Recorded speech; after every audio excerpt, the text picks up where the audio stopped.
मित्रों, आप सभी जानते हैं कि प्रधानमंत्री श्री नरेंद्र मोदी जी के नेतृत्व में भारत ज्यों-ज्यों आर्थिक, सामरिक और कूटनीतिक दृष्टि से विश्व के पटल पर एक शक्तिशाली और प्रभावशाली देश के रूप में उभरता जा रहा है और देश के अंदर सामाजिक और आर्थिक सशक्तिकरण का नया दौर चल रहा है, त्यों-त्यों अनेक प्रतिगामी शक्तियां भारत की इस अभूतपूर्व विकास को और प्रगति को रोकने के लिए अनेक प्रकार के षड्यंत्र करती दिखाई पड़ रही है। उसी श्रृंखला में आज मैं आपका ध्यान आकृष्ट करना चाहता हूं कि जो कुछ कांग्रेस पार्टी और उनके आइडियोलॉजिकल थिंक टैंक कहे जाने वाले लोग समय समय पर कहते आ रहे हैं, वो चीजें अब पूरी तरीके से जनता के सामने आती जा रही है।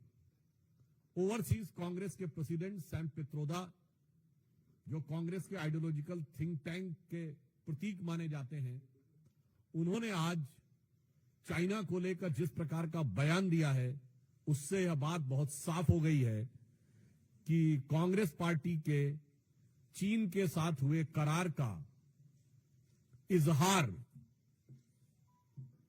सैम पित्रोदा ने दिन दहाड़े कर दिया है।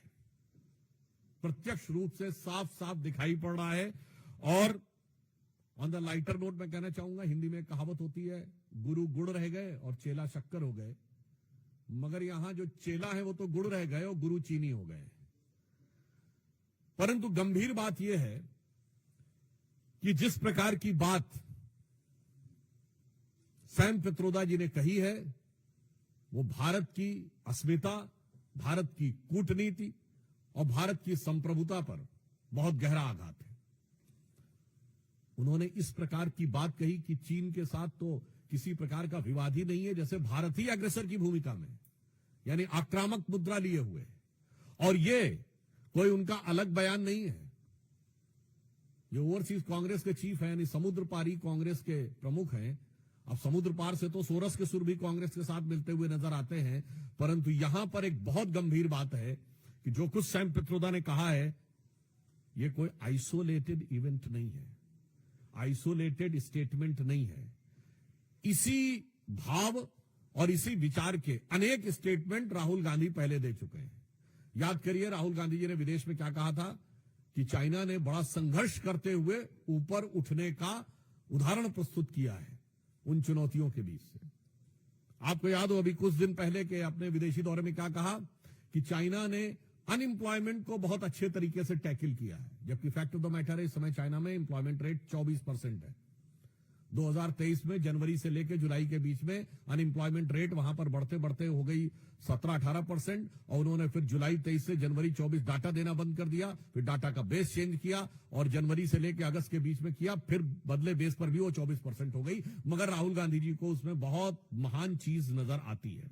फिर याद करिए, यही लोग कहते थे कि चाइना में प्रेस फ्रीडम इंडेक्स में हमसे ऊपर है, जबकि चाइना के डिफेंस मिनिस्टर ली शॉन्गफू गायब हो गए, चाइना के फॉरेन मिनिस्टर क्विंग गैंग गायब हो गए, वहां की सबसे बड़ी कंपनी अलीबाबा के चीफ जैक मा गायब हो गए, परंतु इनको उसमें भी नजर आता था। अब आप आइए, इसके बाद उन्होंने कहा कि इकोनॉमिक ग्रोथ बहुत शानदार की गई है। ये सारे स्टेटमेंट्स हैं, और इकोनॉमिक ग्रोथ की फैक्ट ऑफ द पोजीशन यह है कि 2024 में दुनिया की सबसे बड़ी रियल एस्टेट कंपनी, जो एक चाइनीज कंपनी थी एवरग्रांड, उसकी लिक्विडिटी हो गई। हांगकांग कोर्ट ने कह दिया लिक्विडेट कर दिया जाए। चीन के ह्यूनान प्रोविंस में कई बैंक्स बैंकरप्ट हो गए, कितनी रियल एस्टेट कंपनीज बैंकरप्ट हो गई, that is one other thing. उस प्रक्रिया में जब हम यह देखते हैं कि यह बयान सैम पित्रोदा का आया है, पहली बात तो हम बहुत साफ करना चाहते हैं, भारत सरकार प्रधानमंत्री श्री नरेंद्र मोदी जी के नेतृत्व में विश्व के हर देश के साथ अच्छे और सौहार्दपूर्ण संबंध चाहती है, परंतु वो राष्ट्रीय स्वाभिमान, सुरक्षा और सुदृढ़ता को बनाए रखते हुए। अब इसके बाद उनका यह बयान कहना, तो मैं पूछना चाहता हूं ये गलवान के शहीदों का अपमान है कि नहीं? मैं कांग्रेस पार्टी से सीधे पूछना चाहता हूं। गलवान में जो हुआ, हमारे 20 सैनिक बलिदान हो गए, और उसके बाद यदि आपका ओवरसीज का चीफ इस प्रकार की भाषा बोलता है तो यह निंदनीय है, भर्त्सना योग्य है, और यह भारत और भारतीय सेना, भारतीय सैनिकों के बलिदान का घनघोर अपमान है।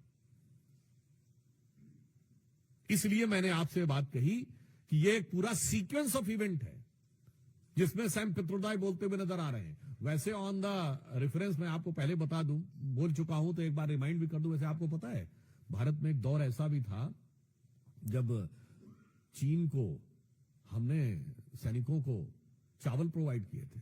21 जून 1952 को जवाहरलाल नेहरू की प्रेस कॉन्फ्रेंस में उनसे पूछा गया कि आपने क्या चीन की सेना को रसद प्रदान की है? तो उन्होंने कहा हाँ, हमने थोड़ी मात्रा में की है, पर वो हजारों टन चावल था। और कहा इसलिए कि उनको बहुत जरूरत है, हम उनको जिंदा रखने के लिए दे रहे हैं। जबकि उस समय तिब्बत में एट्रोसिटीज हो रही थी, और वो इसलिए था कि उस समय चाइना का नियरेस्ट शहर चेंगडू 2000 किलोमीटर से अधिक दूर था, और सड़कें भी खराब थी। भारत से तवांग से 250 पौने 300 किलोमीटर की थी, और सड़क भी अच्छी थी। यानी उस दौर से आज तक चला आ रहा है। तो मैं साफ साफ कांग्रेस पार्टी से कहना चाहता हूं कि कांग्रेस पार्टी ने स्पष्ट रूप से यह दर्शा दिया है कि वो चीन के साथ हुए अपने करार के प्यार में, राजीव गांधी फाउंडेशन को चाइनीज एम्बेसी से मिले हुए लोन के दबाव में बोल रहे हैं, और लगातार इस प्रकार के बयान दे रहे हैं। इसके लिए उनको आकर सीधे सीधे सफाई देनी चाहिए। और वो अनेक उदाहरण हैं, वो सब तो अपनी जगह है। दूसरा विषय, एक और अधिक महत्वपूर्ण विषय आया है, भारत के चुनावी व्यवस्था को किस प्रकार से ये समुद्र पारीय कांग्रेस के अध्यक्ष के साथ साथ ये समुद्र पार से एक दूसरे प्रकार की जो संकेत प्राप्त हो रहे हैं, वो भी यह दर्शाते हैं कि भारत के लिए किस प्रकार के दुरभिसंधियां भारत के अंदर बैठे हुए कुछ लोग और कुछ भारत विरोधी शक्तियों के साथ चल रही हैं। कि एक international foundation for electoral systems नामक एक संस्था है, जिसने 2011 में भारत की एक संस्था India international institute of election management, जो कि चुनाव आयोग के साथ संबंधित संस्था है, इसके साथ एक करार किया। और यह करार में जो पीछे से सपोर्ट आ रही है वो CEPPS consortium for election political process, election and political process strengthening नामक संस्था से आ रही है, जो जॉर्ज सोरेस के ओपन सोसाइटी फाउंडेशन के साथ उसके संबंध हैं, जिसने $500 million भारत में इन्वेस्ट किए एक माध्यम से, यूएसएड इत्यादि के माध्यम से, और इसके बाद से $3-3.5 लाख प्रतिवर्ष भारत में आते जा रहे थे। आज हम साफ साफ पूछना चाहते हैं कि भारत के इलेक्शन प्रोसेस, जबकि फैक्ट ऑफ द मैटर यह है कि 2020 में आप याद करिए, जब अमेरिका में चुनावी प्रक्रिया को लेकर अनेक प्रकार के प्रश्न उठे थे, तो भारत की चुनावी प्रक्रिया की तारीफ की गई थी कि जो इलेक्शन वोटर सिस्टम हमारे यहां है, वोटर आईडी कार्ड वाला, वो उनके यहां होना चाहिए। परंतु ये कौन सी शक्तियां हैं जो भारत में इस प्रकार चुनावी प्रक्रिया को प्रभावित करने, परिवर्तित करने या उसके अंदर कोई समस्या उत्पन्न करने के हेतु से आर्थिक अनुदान पाती हुई दिखाई पड़ रही थी? ये बहुत गहरा संदेह हमारे मन में उत्पन्न होता है।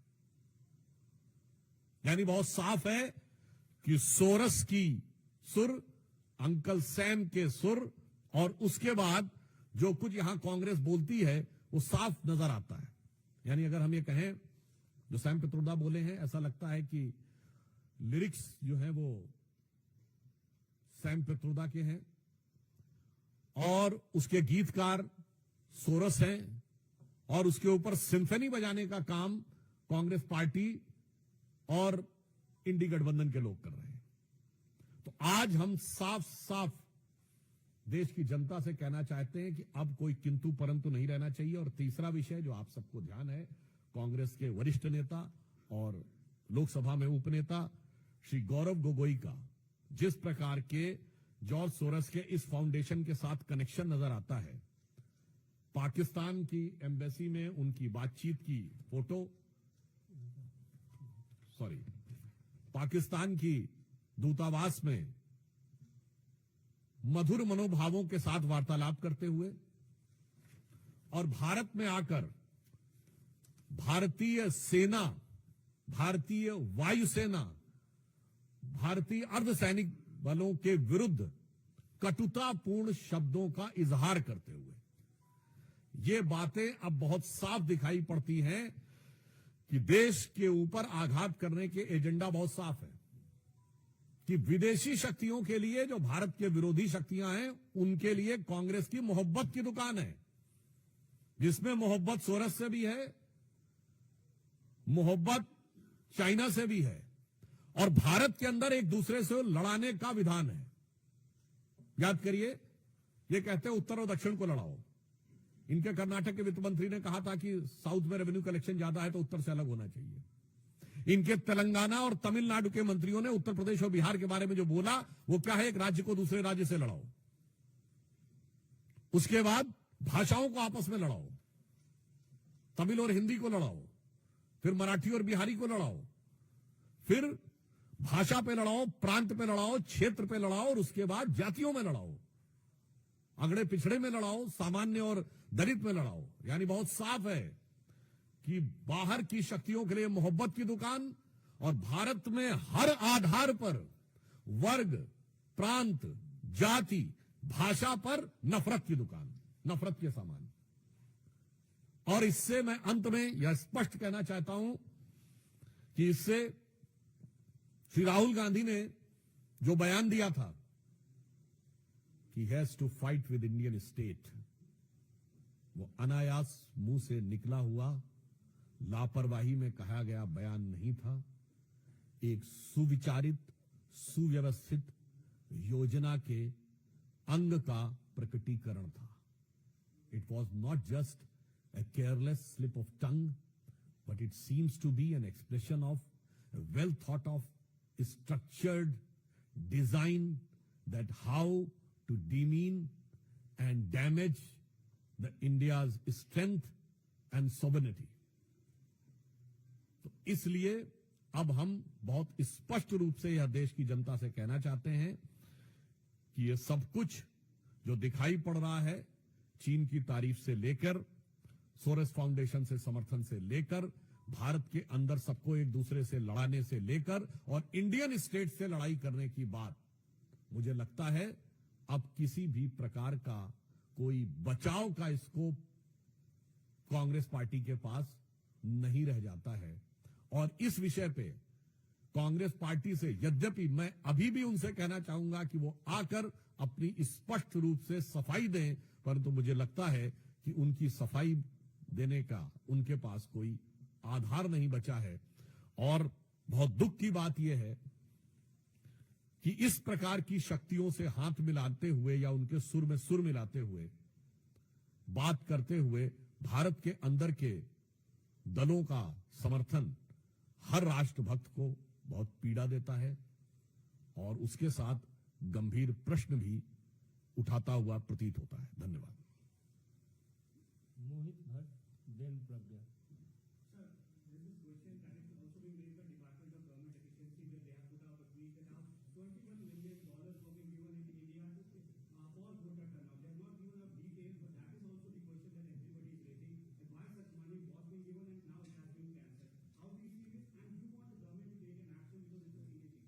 There are certain indications which are coming, now becoming gradually clear and explicit, that how those things are going or were intended to interfere in the Indian elections.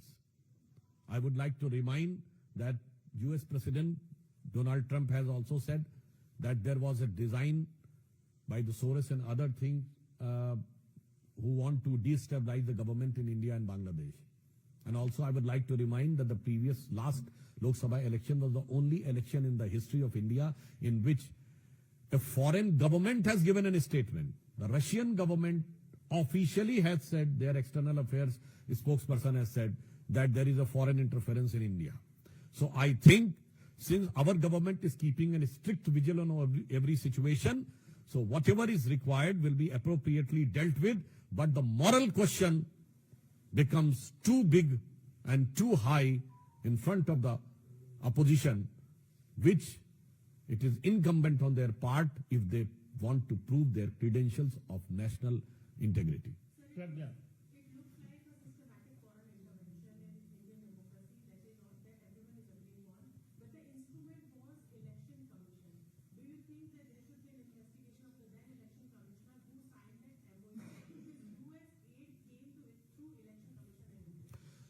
On this issue, I think what is legally and what is constitutionally viable, appropriate constitutional agencies will take care, because the Election Commission is an autonomous body, constitutional body, so they are free to take whatever step they want in this regard. So that is one constitutional aspect. But my question is again to opposition on political and moral aspect. संवैधानिक विषय पर चुनाव आयोग स्वतंत्र और स्वायत्त संस्था है और वह उपयुक्त और प्रभावी निर्णय लेगी, परंतु नैतिक और राजनीतिक आधार पर विपक्ष को आकर कांग्रेस पार्टी को स्पष्ट रूप से सफाई देनी चाहिए। आमोद राय।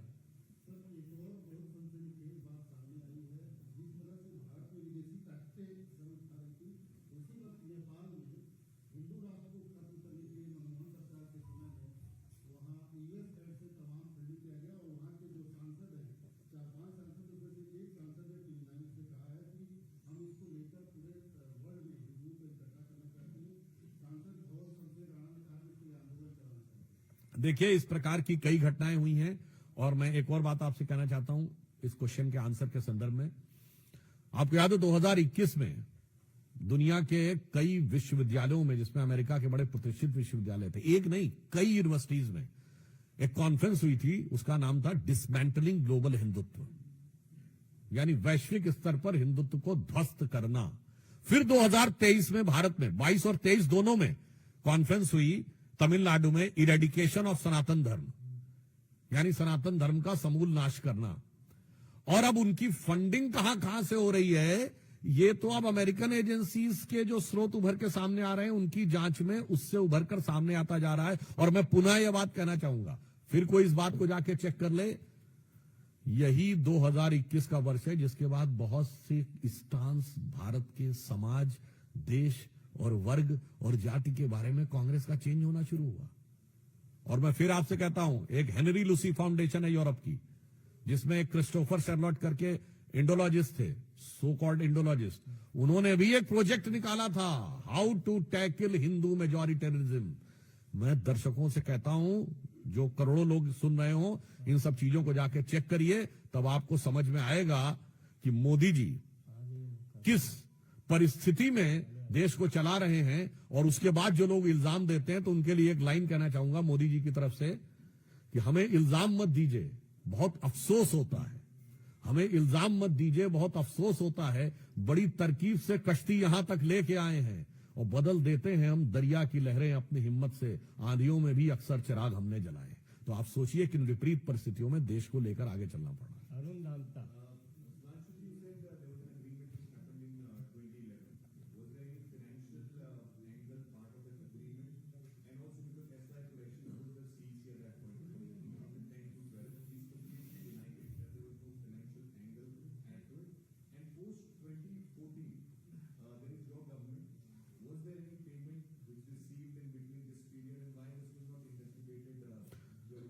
I think the denial of the former Chief Election Commissioner is not required that much as a categorical denial for that government at the time in office is required.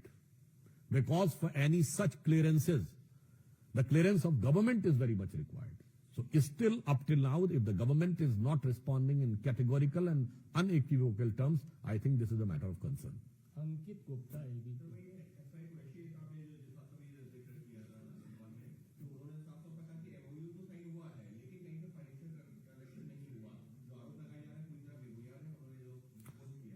मैंने पुनः कहा कि पूर्व चुनाव आयुक्त के द्वारा इस विषय को कहने की अपेक्षा से अधिक हमारी अपेक्षा है तत्कालीन सरकार के प्रमुख लोग रहें, क्योंकि वो ये बताएं, कम से कम इसमें यह बात तो साफ हो गई कि एमओयू हुआ है, तो आधी बात पर तो किंतु परंतु समाप्त हो गया।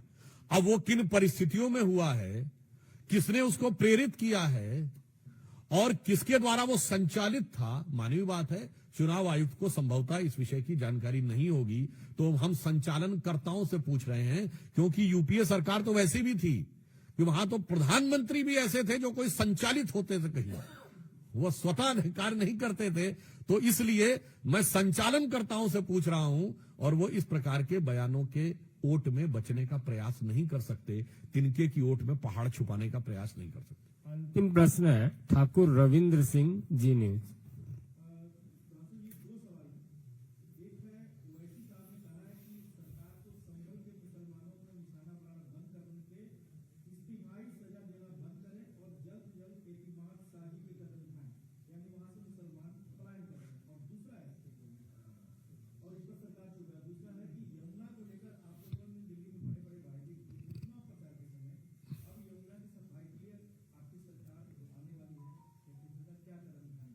देखिए, यमुना की सफाई पे हमारी सरकार को कार्यभार ग्रहण करने दीजिए, पहली कैबिनेट बनने दीजिए, आश्वस्त रहिए। साबरमती रिवर फ्रंट से लेके और जिस प्रकार आपने प्रयागराज में भी और वाराणसी में गंगा को साफ होते देखा है, यमुना जी को भी हम उतनी ही निष्ठा से, श्रद्धा से और समर्पण से कार्य करेंगे। और जहां तक आपने ओवैसी जी की बात कही, तो मुझे लगता है कि मुस्लिम समाज को सबसे ज्यादा निशाने पे तो ओवैसी जी की वजह से आना पड़ता है, क्योंकि वो हैदराबाद के सांसद हैं, पर उत्तर से दक्षिण तक कहीं भी हो, जिसे वो पुराने गीत में कहते हैं ना, धुम धुम धड़म धड़ैया रे सबसे बड़े लड़ैया रे, तो वो उत्तर से दक्षिण तक हर जगह लड़ने को तैयार रहते हैं।